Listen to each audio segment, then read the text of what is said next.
My name is Paige Smart, and I'm a regional support manager with a company called Southeast AgriSeeds. My role in that company is kind of twofold. I work about half my time with our dealers, so those are the producers that actually sell the seed to make sure that they're well educated and helping producers make the right decisions. And then I spend the other half of my time doing talks like this and working one-on-one with producers about kind of their goals, where their forages are now, and where they'd like their forages to be in the future. I did grow up on a farm. It's a row crop farm where we do corn and soybeans and cover crops. And I thought that I wanted to be as far as possible away from farming. Once I graduated high school and went to college, I said I don't want anything to do with that farming mess. And then you go to college and you start to really miss it, right? And I call it the sickness of farming. It's just something, once you decide that you enjoy farming, you kind of have it in your blood and you can't really get away from it. So I switched my focus to animal science, and in that I kind of found my niche in forages. And through working with Dr. Matt Poor in the Amazing Grazing program, I found my passion in helping producers learn how to balance their forage production, how to improve their grazing management. And now with Southeast AgriSeeds, I've kind of learned how to fine-tune which forages will work best for a specific niche need. So really excited to be here today. This is a really, really great farm to be at. If you have comments or questions or problems at your own farm, that's what we're here today to talk about. So let's keep this an open conversation. But first things first, I'd love to go out into the field and kind of take a look and do some basic species identification. So how can we identify fescue, red clover, white clover, and a few more exotic things. And just kind of talk about grazing management and how that can impact our forage composition in our pastures. So we can go outside now, everybody's favorite part, right? We're aware that there are cool season grasses and there are warm season grasses, right? And cool season grasses grow predominantly in our cooler seasons, so spring and fall. In this region, you probably get more cool season growth throughout the year than anything. Maybe in July and August, you'll see a lot more warm season forages start to come in, but certainly cool season forages are going to dominate this area. And for that reason, what should be kind of the predominant forages that you depend on, cool season or warm season? Cool season, right? I know it seems like a stupid question, but it's important in this whole conversation of how we select forages and how we manage them. So without a doubt, the most common base forage here is going to be this plant right here, which you guys, what is this grass here? Fescue. Fescue, absolutely. So fescue is pretty easy to identify. If you're ever unsure, it's probably fescue, but it's got a round stem. If you look at that leaf, you'll see that it's extremely ribbed. So if you run your finger across it, you can feel the ridges of that leaf. If you rub it across your lips, you can cut your lip pretty good, so maybe don't do that unless you got some chapstick or something. Fescue is an extremely important grass for our region. In my mind, the best reason to have fescue is because it can be stockpiled. And what I mean by stockpiling is it grows during one season, and then that growth stays nutritive, it stays intact until we need to graze it a few months later. Most fescue stockpiling is done in the fall, and then you graze it during the winter. So there's this famous grazer, his name is Jim Garish, y'all may have read some of his work. He says there's 4 good reasons for fescue: November, December, January, and February. So, and I have to agree with that. Orchard grass, brome grass, timothy even, any of your other cool season perennial grasses just aren't going to have the dexterity that fescue has, and it'll leach its nutrients and lose its quality pretty quickly once we start getting into those heavy frosts. So that's why fescue is so important for us, especially if we're thinking about minimizing the opportunities that we want to feed hay, minimize the supplemental feed that we're using, and maximizing our grazing days. So fescue in this part of the world has got to be a pretty predominant part of our pastures. Does anybody know the issue with Kentucky 31 fescue? Endophyte, exactly. So Kentucky 31, the reason it's such a fantastic grass, that it holds up to drought, that it doesn't get very many diseases, that pests don't really bother it so much, And one of the reasons that it's not the most palatable forage to our livestock is because it has this fungus that lives between the cells of the plant. And this fungus actually produces a toxin. This toxin, not only does it taste bitter, but it actually negatively affects our livestock. So all ruminants, and if we start thinking about horses as well, will have some type of negative performance because of that endophyte in that fescue. Now we have fescues that have the endophyte present, that have that fungus present, that make it such a hardy grass, but that doesn't produce the toxin. So if we're ever reseeding fescue, we want to make sure that we focus on those varieties that aren't going to negatively affect our livestock. In the cattle industry alone, it's estimated that the Kentucky 31 fungus costs producers up to $1 billion a year in performance losses, which is huge. You know, if we're thinking about like grass finishing or trying to minimize the supplemental feed that we offer, the majority of what they're consuming is going to have that toxin in it. So our opportunity for diluting the toxin in our grass finished or grass fed animals is even lower. So it's something we've got to worry about even more still if we're in the grass fed or grass finished business. What did you say, the new seeds still have the endophyte thought? Yes, but it doesn't produce the toxin. Why? I don't want to say they modified the fungus because it's not a GMO, but they identified new funguses that were a part of the same strain that did not produce that toxin. So if that one is present, the bad guy doesn't show up. That's right.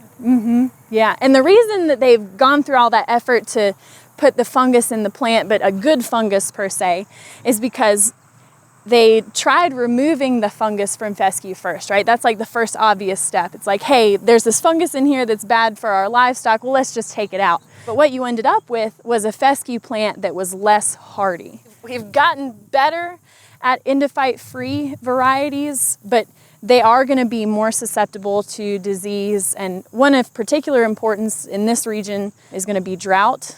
And it's not going to happen on this farm, but overgrazing also is a huge issue for the longevity of like an endophyte-free fescue. So they said, hey, well, let's find a fungus that gives it the same punch, but without all the negative effects. So that's kind of the direction that they've gone now with fescues. Does the endophyte exist in the leaves? Does the toxin exist in the leaves? Good question. So does the endophyte exist? Where does it exist in the plant? It actually exists in the entirety of the plant.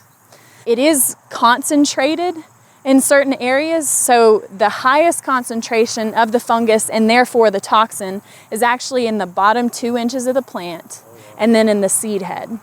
So very often you'll hear like, oh, just clip the seed heads to manage for the toxicity. And that definitely helps. Getting rid of or suppressing seed head production will absolutely, we think will reduce some of the consumption of that toxin. But what we don't cover is if we have overgrazing for whatever reason, you know, stuff happens, and we start getting into that shorter area of the plant, it's very concentrated in that short area. The whole fungus thing is super complicated, but it's also really fun scientifically.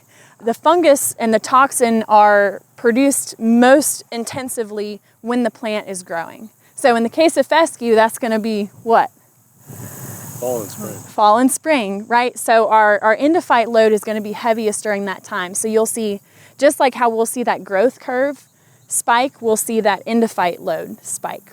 So that's another reason why stockpiling fescue, particularly if we have Kentucky 31, is such a good management strategy, because at that time, the toxins are lower. So it works out pretty well. Does frost neutralize it? Does frost neutralize it? Not frost itself, no. The cold weather, because the plant isn't growing, it'll get diluted. And honestly, I'm not sure how that dilution occurs. I'm not sure if the plant metabolizes it or if it just dissipates. But frost, to my knowledge, does not impact the toxin load. So it sounds like the endophyte actually is totally synergistic with the fescue, because it doesn't want the seed parts eaten and it doesn't want to be grazed down too low.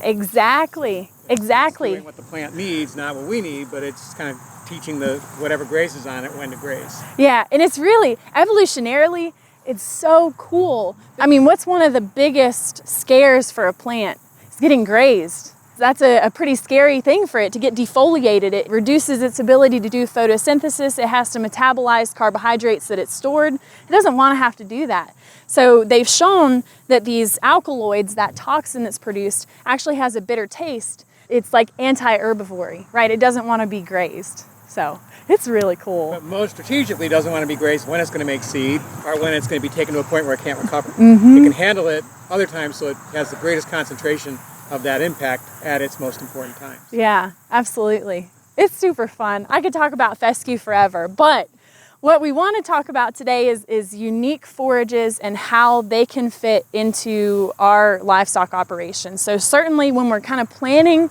our operation or looking across our pastures, we want to have a fescue component in there so that we can use that for stockpiling because it does so well in our environment. But diversity is pretty important to us as well. You can go onto a farm and you can tell how good their grazing management is by how diverse their species are. And certainly when you look across these fields, you see a massive amount of diversity, right? A few really fun ones that I want to point out to you. You guys probably are very well aware of the importance of clovers in our systems. Know what this clover is? Red clover. Red clover, excellent. And then if you want to pull up a white clover plant for me. Yeah, that's perfect. Excellent. Okay, so these clovers are definitely most predominant and do best in this region. What's really fun is to see how well this red clover is doing this time of year. So both of these are cool season perennial legumes. Typically, we don't see red clover existing or surviving in pastures for as long as we'll see white clover, and part of that has to do with the growth habit of the plant. So as you can see from looking at the white clover and just what Meredith pulled up for me, is white clover, the stem actually grows along the ground. And then all of this material up here is what we would consider a leaf. So when it comes around and gets grazed, we're leaving behind a pretty decent bit of that plant. And we know that the more of the plant we leave behind, the more quickly it can regrow and the less damage we've done to it, right? The less stress that we've put on that plant. Red clover, on the other hand, grows upright. So when we have our livestock come through and graze, or if we harvest, and they'll take it down, 4 inches or so, we've removed and added a lot more stress, done a lot more damage to this plant because of its growth habit. So usually we don't see red clovers persisting for as long, but red clover does produce twice as much dry matter during the summer than white clover. Even though it's a cool season legume, it does pretty well in our heat. It's got a very aggressive taproot to it, which helps it kind of get through those droughty periods. What's so special to us about legumes? What do they do for us? Nitrogen, right? So another one of those really cool symbiotic relationships, right? We've already talked a lot about that relationship that fescue has with the fungus. Legumes actually have a relationship with bacteria that are present in the soil. And what happens is those bacteria need a place to live. So they infect the roots of the clover and create this thing called a nodule. And we could dig and try and find some nodules here in a minute. But there's no free rent, right? So the plant gave the bacteria somewhere to live. It's got to do something for the plant. So what it does, the soil typically is 50% air. And in that airspace, we have a lot of N2, the atmospheric nitrogen. So that bacteria will take that N2 and convert it into a form that's usable by this plant. So what we end up with is not only kind of creating nitrogen or bringing nitrogen into our pasture system that wouldn't have been available otherwise, but we're also increasing the crude protein of this plant because nitrogen is a critical component to the structure of proteins. So we end up with a more protein-dense forage and we get some free nitrogen. So legumes have some critical importance to us, especially if we're trying to minimize inputs and really maximize or optimize our outputs. So maybe we can dig up some and try and find the nodules, because there's actually a way to tell. Let me grab a shovel. Yeah, that'd be good. Let's see if I can try to do it.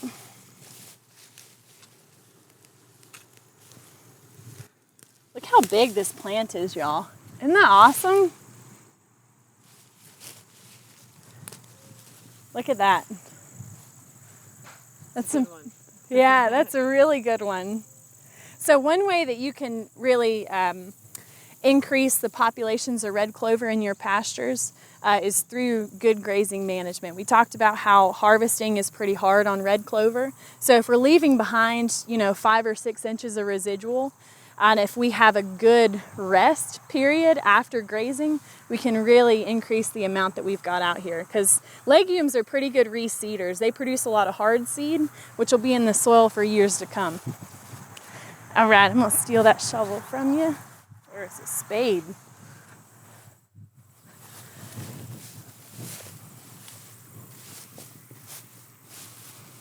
Awesome. All right, so you guys can see, first of all, that taproot. Oh yeah, we can see some nodules here. So do you guys see those small little round balls almost that are on the roots? Yep. Clovers, to my knowledge, all utilize the same bacteria, and the nodules tend to be really small and kind of like irregularly shaped. Cowpeas use a different bacteria, and the nodules on those things are huge.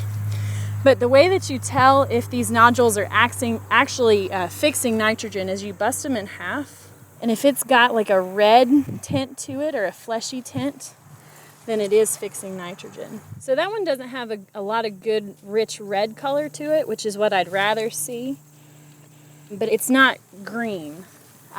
So the reason you can have nodules that are not fixing, these bacteria, I always joke and say that they're a lot like me. They're lazy and they don't work if they don't have to.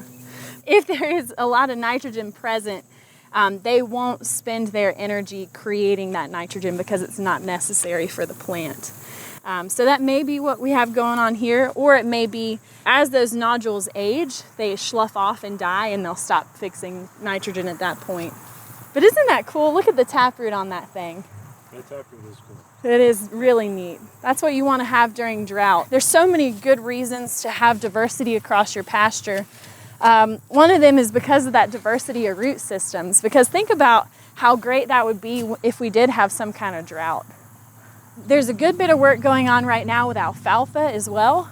We typically think about alfalfa more as a hay crop, and it certainly needs to be treated a little bit more like a hay crop. Clovers, as long as we've got a good pH and a decent amount of potassium in the soil, they can thrive pretty well.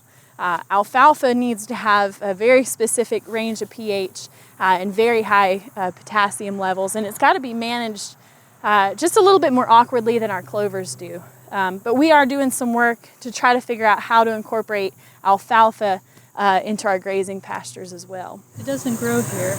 Well, we can. We have to focus on a specific fall dormancy. It's definitely easier to grow in areas where we don't have such dramatic rainfall. Because if you're thinking about hay production and hay crops, our climate makes it pretty difficult to produce a good hay crop. So where most of the alfalfa is grown, which is predominantly grown for hay, it's grown in areas like more arid regions where they don't get so much rainfall, and they'll just irrigate across the top of it and then harvest it without having all the humidity and sporadic rainfall. But if you're not harvesting, should you bother to try and seed it in? From what I've seen at this point, alfalfa is a very sensitive seedling. We can get clovers established into existing perennial grass very easily by frost seeding. So let's say we stockpiled our fescue, we grazed it off in January, and we left a good 2.5, 3 inch stubble. We could broadcast red and white clovers across the pasture, and they would successfully establish like that. Alfalfa is extremely sensitive as a seedling, so it seems that we have more trouble and less success if we try to seed that alfalfa into an existing perennial stand. We can get them to establish if we're establishing the grass and the alfalfa at the same time, although we might select something a little bit less aggressive than fescue, maybe an orchard grass or a festulolium or timothy. But as far as like frost seeding alfalfa, not a great choice. Yeah. And just drilling it into low grass isn't so much of a great choice either. No, it seems to be really, really sensitive as a seedling, kind of needy. You So almost need to work it or disc it or plow it, whatnot, get a seed bed and then drill into that. the easiest way to get it established is definitely like with a prepared seed bed, and then coming across with like a Brillion type seeder where it has a cultipacker and then it drops the seed and then cultipacks over it again, because it's a tiny seed, so it's very sensitive to depth and also to like pressure, soil pressure. Yeah, but you can, if you have a thinning stand of alfalfa, you can interseed grasses into that thinning stand of alfalfa. But if you're not in hay production, I'm not really sure what a straight stand of alfalfa does for you. Reasons given to Rudolf Steiner when the farmers were asking him to teach them how to farm properly. One of their problems that they listed was that their alfalfa stands used to last 35 years. And currently, this would be 1924, they were only lasting 7 years and less. What's the current state here? So a well-managed stand of alfalfa is still going to sit somewhere between that 5 and 7 year range. Normally you start thinning out at like 4 to 5, and that's when you would consider interseeding other grasses into it. Because interestingly enough, alfalfa actually has a self-toxicity. So once those plants get to a pretty decent size, they will secrete a chemical that prevents new alfalfa seedlings from germinating, so you've got to have a break crop. So a very common rotation is to have that alfalfa straight seeded. Let's say year 5, it's thinned down to about 50%. Go in there with something like orchard grass, or an endophyte-free fescue would be a great choice as well, Fesculolium even. Harvest that as mixed grass alfalfa hay for a number of years until your alfalfa is pretty low or completely gone, and then continue to grow that straight grass stand for several years so that self-toxicity chemical of the alfalfa is dissipated in the soil or depleted in the soil, and then come back into the rotation with alfalfa. One grass I do want to talk about, because I think it deserves attention, that has a similar issue to what you're talking about, is orchard grass. You hear a lot of people say that orchard grass used to last them like 10, 15, 20 years. And now we're seeing orchard grass start disappearing after like even 3 years in some cases. And a friend of mine from Virginia Tech actually did a PhD trying to figure out the orchard grass persistence problem. His conclusion was very similar to themes that we see in life, which is it's not one thing, it's a bunch of things. So one of his suggestions was climate change. Orchard grass is a little bit more heat sensitive than what you'll see out of fescue, and because of the intensifying temperatures during the summer, you're seeing orchard grass move further and further north, or I guess not be as persistent further south is a better way to say that. Ag engineers have done us, I guess, a great favor and also a great disservice, and they've created equipment that's very good at scalping grasses off at the ground so that we can get more yield. But what we know is that orchard grass is very sensitive to mowing height or grazing height. So that has also played into the orchard grass persistence problem, as well as some diseases that we weren't faced with earlier, I guess, in our farming seasons. But even though we aren't going to get orchard grass to persist as long as we will Kentucky 31, it still has a really neat place on our farms.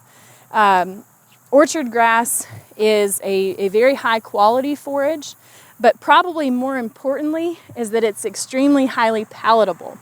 And why do we care if our forages are palatable or not? I want someone to eat them. Right, like what do we care if it's high nutrition if we can't get them to eat it, right? They've done studies to show that like this weed here and horse nettle has like 20% crude protein. But we don't care because we really can't get our livestock to eat it very well, right? What good is nutritional value if it's not palatable? So orchard grass is incredibly palatable, which if we're thinking about grass finishing, trying to put weight on calves, trying to put weight on our cows, the more that they consume of a nutritious forage, the better off we are. So orchard grass fits very well as like a 4 to 7 year grass that we can utilize to graze during the spring and fall. It doesn't stockpile super well to get that weight on our animals. Very commonly now I'm starting to see orchard grass also play into this whole fescue equation. So you mentioned earlier how on your farm they've got some hay fields that are just straight fescue. Even though like this Kentucky 31, you know, we know that it's doing us a little bit of harm, it's really hard to get rid of it. Especially if you look across this field and see how well the fescue's doing and how dense of a pasture this is. It's not very easy to commit to getting rid of it, even though we know it's toxic. So orchard grass is becoming, and clovers as well, have become an important part of us diluting that fescue into fight. So in those hay fields, in our pastures, we can come in and we can graze down this fescue a little bit lower than we normally would, and we can interseed other grasses into it like orchard grass. That will increase the palatability of the pasture, increase the nutritive quality, and increase that diversity so that we see less negative impacts of that Kentucky 31. Orchard grass, I think, gets a bad rap just because it's not the permanent grass. But I would encourage us to think about our pastures not so much as permanent, but as perennial, right? I mean, think about all the changes that you've seen in this pasture, like since y'all have been managing it. Nothing's permanent. The way that we manage it, the weather conditions that we have for several years in a row, that all plays into what our pastures end up looking like. Between the management and the fluctuation in seasons, you're absolutely right. It's always different. Sometimes it's like growing vegetables, kind of, but it's like, man, this is really good for fescue this year, or this is really good for this or that, or even when we had that drought in 2013? No, it was 16. 16. 13 was the endless winter. rain, the deluge. Hell yeah. When was Start building the arks. the polar? It's always something different, and they all react to it differently. And then add management on top of that. Whatever it is, if it's overstocked, if it's perfect, if it's understocked, if it's overgrazed, it all is going to have an effect on it. With enough time, it's always forgiving. Yeah, if we go back and think about that drought that y'all had that was awful. I mean, it was like from August to December or something like that, right? Without rain. It was like May to November. Yeah, so I mean, that's a long time to go without rain. And you probably looked across your pastures and thought that they'd never come back, right? You probably thought that all your grasses and legumes were dead. And that obviously wasn't the case. So you're right, it is amazing. We can do some damage with poor management, or if we just manage a certain way at the wrong time. But if we're really paying attention and focusing on how we should be managing that forage at that time and what kind of stress that those grasses are undergoing at that moment, we can make a huge impact. So one thing that's really unique to this farm that you don't see, like especially on cattle operations, is a forb. And I'd actually really like to have one of y'all talk about your choice to add this forb into your system. Go ahead, Rocco. Is that the chicory? Yeah. I came back and recommended it after going to conference. Pat recommended chicory. We had some parasite issues with our sheep, and we wanted a more of a natural approach, and so we planted this. We planted chicory, which is high in tannins, which helps control the coccidia that we were experiencing, and that was our main reason for this. We actually did a 3-way planting. I'm trying to remember what it was. I have it written down. Lespedeza was another one. Lespedeza, chicory, and I think we planted it in fall. I think we threw in a cool season grain, I think. Maybe Kind of wheats to or nurse it, oats, yeah, to nurse just it, to nurse it and add some biomass. Yeah. But that was an annual, and this has come back really well. It's also high protein, right? Yeah, it is. So this is a forb, which is kind of like a broad term for a broadleaf forage that's not a legume. And chicory in particular has been gaining popularity amongst like the food plot population, people that plant for deer, because deer really love chicory. But more importantly, from an agriculture perspective, is how it fits in with small ruminants. So because of that anti-parasitic, I don't want to say toxins, but I guess they are toxic to the concentration. Yeah. It has been shown that actually Clemson has done a lot of research to show that chicory reduces parasite load in our small ruminants, which you guys know that that's a kind of like a never-ending fight. So it has become more important to small ruminant producers, but it shouldn't be categorized just for our sheep and goat producers, because it's actually very high in protein. This is a scavenging type plant. It's another taproot, so there again really helping us hedge our bets against drought. And it actually does a lot of mining for minerals as well. It's a very mineral rich plant. Now the one I picked was in a vegetative state, meaning that it doesn't have that flower or seed head to it.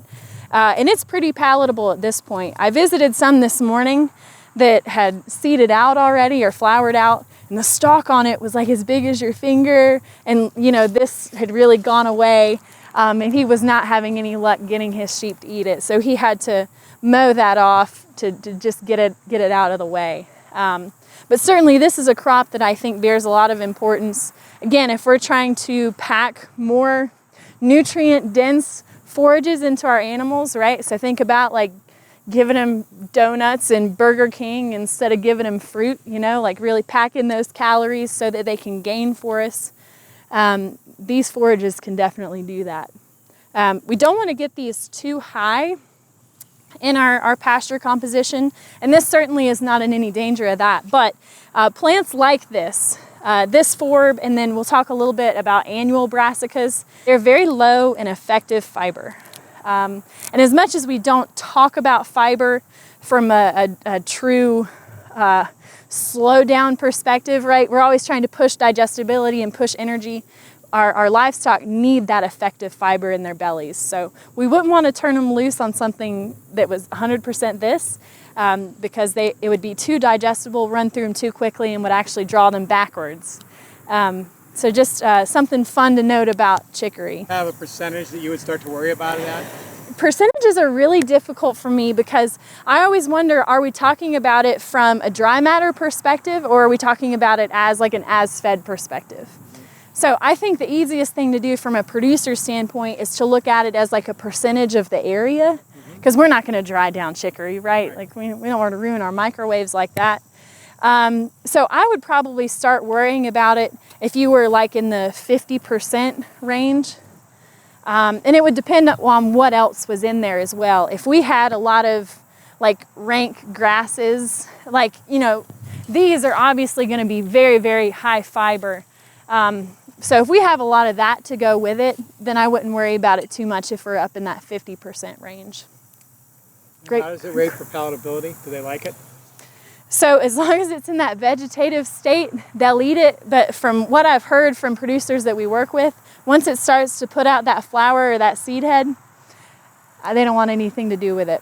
And I can't blame them. The stem is huge. Yeah. Sorry? Already bitter, but it'll be even more bitter if it's going to seed. Right. Yeah. I just wanted to start off kind of showing you guys how good management leads to diversity, and then kind of get out and touch and feel and you know, get our hands dirty with this stuff. And we'll start the PowerPoint, and then we can talk more specifically about how you can balance your forage production to make sure that you don't have an excess of grass at one time and then a deficit of grass in other times, or at least planning that out the best we can, right? Awesome.